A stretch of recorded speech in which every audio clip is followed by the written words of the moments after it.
BA part second में प्रायोगिक भूगोल के लिए आज का टॉपिक रखा गया है चक्र या वर्त आरेख, व्हील और पाई डायग्राम। मैं doctor BL Jat, associate professor geography, government girls college Behror से प्रायोगिक भूगोल के लिए ये टॉपिक ऑनलाइन सभी छात्राओं के लिए प्रस्तुत कर रहा हूँ। इसमें ये भी द्विविम आरेख की श्रेणी में आता है, जिसमें हमने पहले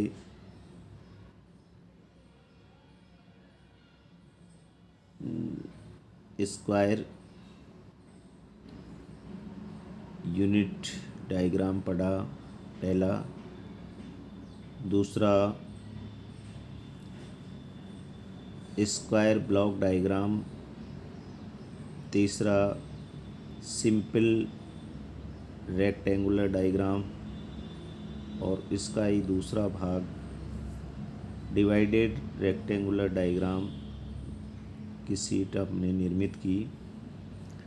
इसके चौथा जो विभाजन है वो है चक्र या वर्तारेख, व्हील एंड और पाई डायग्राम। जिस प्रकार किसी अन्य द्विविमीय आरेख में वर्ग या आयत आदि के क्षेत्रफल को दिए हुए मूल्यों के अनुपात में विभाजित कर दिया जाता है, ठीक उसी प्रकार चक्र या वर्तारेख में संख्या का कुल योग प्रकट करने वाले किसी वृत्त के क्षेत्रफल को उस संख्या के विभिन्न उपविभागों या घटकों के मूल्यों के अनुपात में बांट देते हैं। अतः इस रेखा को कभी कभी विभाजित वर्तारेख भी कहा जाता है। वर्तारेख बनाने की विधि बहुत सरल है। इस आरेख में सुविधानुसार छांटे गए किसी अर्धव्यास से वृत्त खींचकर संख्या के योग को प्रदर्शित करते हैं। इसके बाद उस संख्या के भिन्न भिन्न उपविभागों या घटकों के निम्न प्रकार अंशों में अलग अलग मान ज्ञात करते हैं। किसी उपविभाग का अंशों में मान बराबर उस उपविभाग का वास्तविक मान गुणा 360 डिग्री बटा संख्याओं का कुल योग के आधार पर उसका ज्ञात किया जाता है। इस प्रकार ज्ञात किए गए उप विभागों के कोणों को वृत्त में कहीं भी अर्धव्यास खींचकर केंद्र में बनाया जा सकता है, परंतु उत्तर दिशा से प्रारंभ करके घड़ी की सुई की दिशा में बनाए गए कोण अधिक आकर्षक होते हैं। ये कोण सदैव अवरोही क्रम में बनाए जाते हैं, अर्थात पहले सबसे बड़ा कोण, फिर उससे छोटा और अंत में सबसे छोटा कोण बनाते हैं, जिससे एक ही दृष्टि में प्रदर्शित मूल्यों का तुलनात्मक अंतर स्पष्ट हो जाए। कभी कभी वृत्त को घेरते हुए बनाए गए दूसरे बड़े सकेंद्रीय वृत्त की परिधि को 100 समान भागों में बांट देते हैं। ऐसा करने से प्रदर्शित मूल्यों के प्रतिशत में भी मान पढ़े जा सकते हैं। यहाँ ये संकेत करना आवश्यक है कि पदमाला में उपविभागों के मान चाहे निरपेक्ष संख्याओं में लिखे हों अर्थात प्रतिशत में दिए हुए हों, दोनों दशाओं में उनके अंशों को मान ज्ञात करके वृत्त में सेक्टर बनाना सरल हो रहता है। यदि मूल्यों को प्रतिशत में दिया गया है तो प्रत्येक प्रतिशत मूल्य का अंशों में मान ज्ञात करने के लिए उपरोक्त सूत्र के अनुसार मान ज्ञात कर लिया जाता है। उसके लिए उपविभागों का प्रतिशत में मूल्य गुणा 360 डिग्री बटावा 100।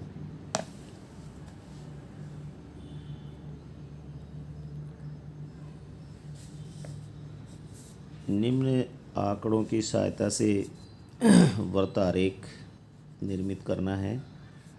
इसमें भारत का भूमि उपयोग 1976-77 का दिया हुआ है।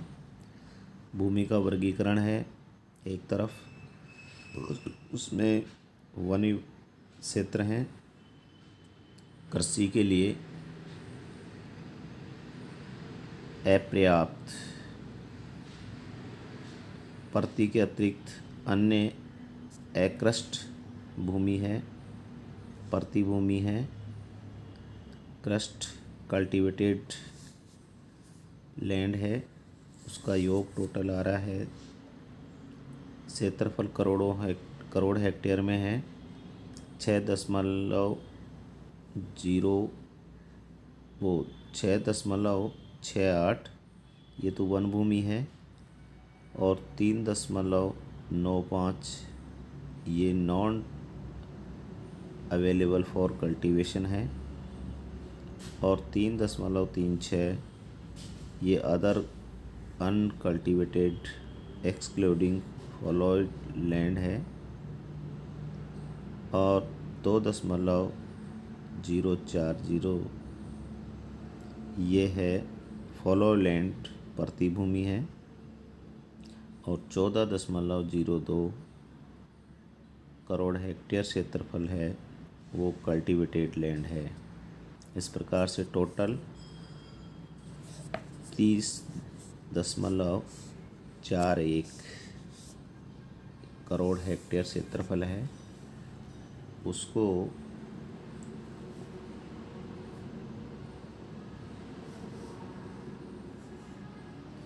हमें इसके लिए हमें डिग्री जो 360 दे रखे हैं उसको एक वृत्त के लिए किस प्रकार से डिवाइड कर सकते हैं, क्योंकि एक वृत्त में संपूर्ण डिग्रियों का योग 360 डिग्री होता है। तो उसके हिसाब से जो क्षेत्रफल करोड़ हेक्टेयर में दे रखा है कि उसके लिए डिग्री का मान कितना होगा, उसके अनुसार हम उसकी गणना करते हैं। तो हम सर्वप्रथम कोण का अंश निकालने के लिए जहाँ हमारे पास में भूमि का वर्गीकरण दे रखा है और उसके साथ में ही क्षेत्रफल करोड़ हेक्टेयर में बता रखा है, उसके लिए कोणों की अंश की माप ज्ञात करने के लिए हम फॉर्मूला रखते हैं कि उपविभागों के प्रतिशत में मूल्य गुणा 360 और उस का जो कुल योग है, कुल संख्याओं का जो योग है उसका भाग देने पर उसका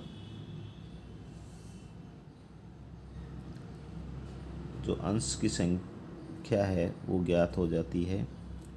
इस प्रकार से हम सभी जो वर्गीकरण की भूमियां हैं उनके लिए जो दिया हुआ क्षेत्रफल है उसमें को 360 से मल्टीप्लाई करने के बाद में कुल योग जो संख्याएं हैं उसका भाग दे करके डिग्री की संख्या ज्ञात कर लेते हैं, और उसके अनुसार हम ये वृत्तारेख तैयार कर लेते हैं।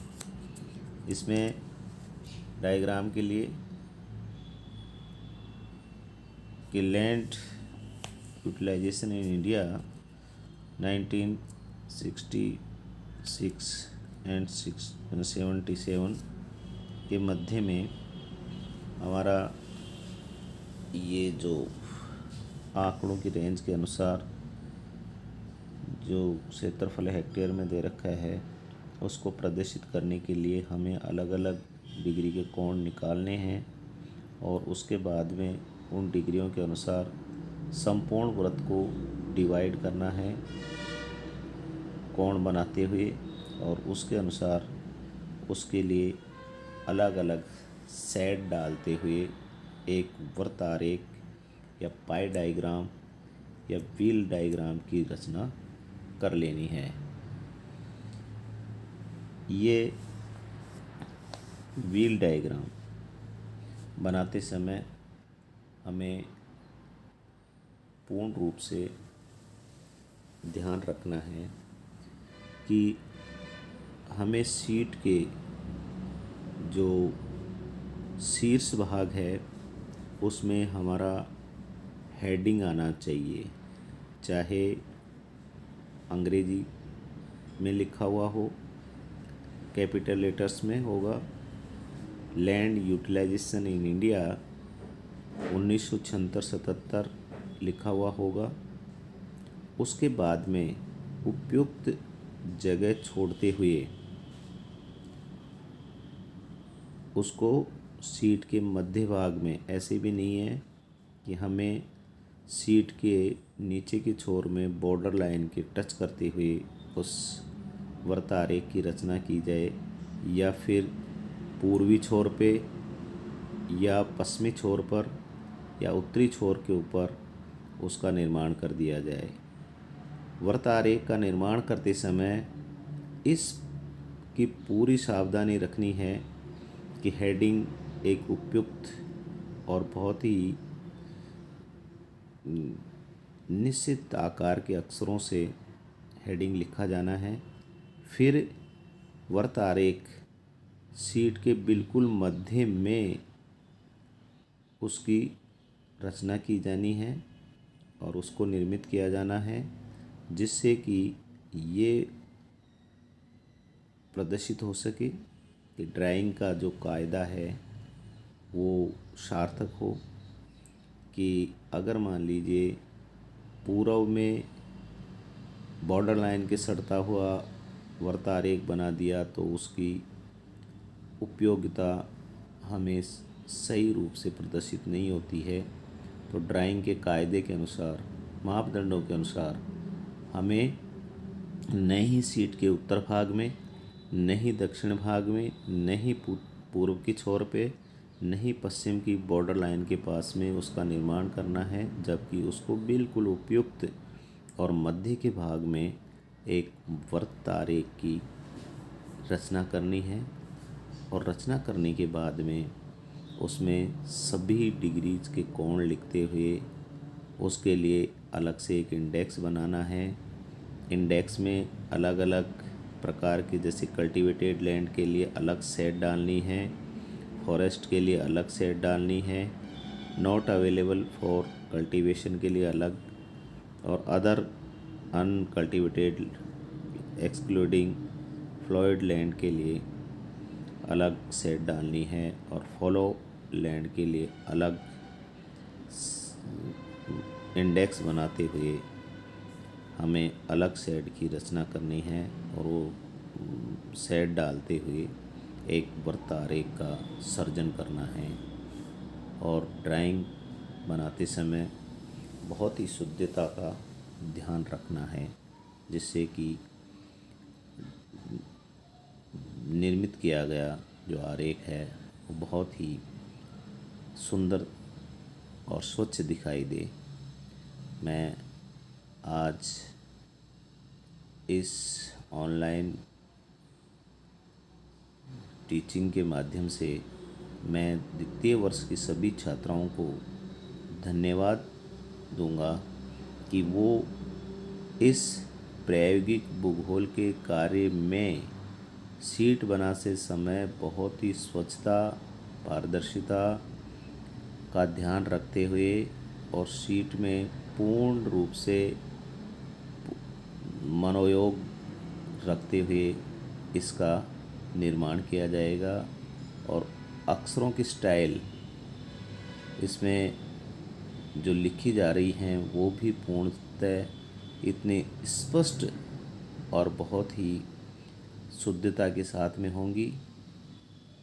और मैं सभी द्वितीय वर्ष की छात्राओं को इसी के साथ में धन्यवाद देता हूँ कि इसको आप पूर्ण शुद्धता के साथ में निर्मित करेंगी। धन्यवाद।